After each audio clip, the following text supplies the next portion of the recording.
Hi, Tim Walker here from CoGri Group. We're seeing a lot more very narrow aisle or V&A warehouses at the moment. Why is that? Well, a V&A warehouse offers a much higher storage density than a traditional warehouse, up to 50% more pallets per square metre, and they also offer much higher picking speeds or faster throughput, things that are really desirable to a warehouse operator. But there is a catch. If you don't get the floor right for the V&A system, your project can quickly turn into a bit of a disaster. V&A means very narrow aisle.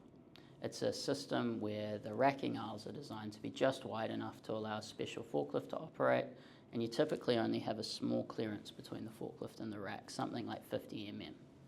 This allows for that higher storage density, but it leaves very little room for error in terms of how the forklift operates in the aisle. The way that forklift operates in a V&A aisle, it's a bit like a train on tracks. The forklift's going to follow a fixed path. Typically it's wire guided, sometimes rail guided, and if that path it follows, those train tracks, aren't flat and level, the forklift's going to lean and sway. There's a static component to that, but as the forklift starts moving at speed, that lean and sway can become dynamic, and that's when we can really have problems. That lean can cause serious issues, safety risks, equipment damage, and because the aisle is so narrow, it doesn't take much before the forklift might even collide with the racking, or you're going to have problem picking pallets or stock from your racking. This is why we control the floor flatness in V&A warehouses a little bit differently to a typical warehouse.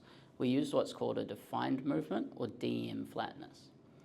This is where we're going to measure the floor flatness on that exact fixed wheel path that the forklift operates on, making sure it's smooth, making sure that that forklift is going to run effectively down the aisle and be stable. This is a bit different to a traditional warehouse where we use free movement, floor flatness specifications. A traditional warehouse is more like a parking lot with cars driving around. There's a bit more freedom with where those vehicles can go. In a defined movement warehouse in V&A, that forklift's on a fixed wheel path, a bit like a train on tracks. So we need to assess the flatness on that specific wheel path, and it also needs to be an order of magnitude flatter and more precise than a normal warehouse because you've got a lot less tolerance to play with. Look, if you're investing in a V&A system to get more storage or faster throughput in your warehouse, whether it's a new warehouse or an old warehouse conversion, feel free to reach out to us at CoGri Group. We can help make sure that the floor meets the requirements of your system and help you avoid a costly mistake and get the best productivity, efficiency, and safety out of your warehouse. Hey, thanks everyone for watching.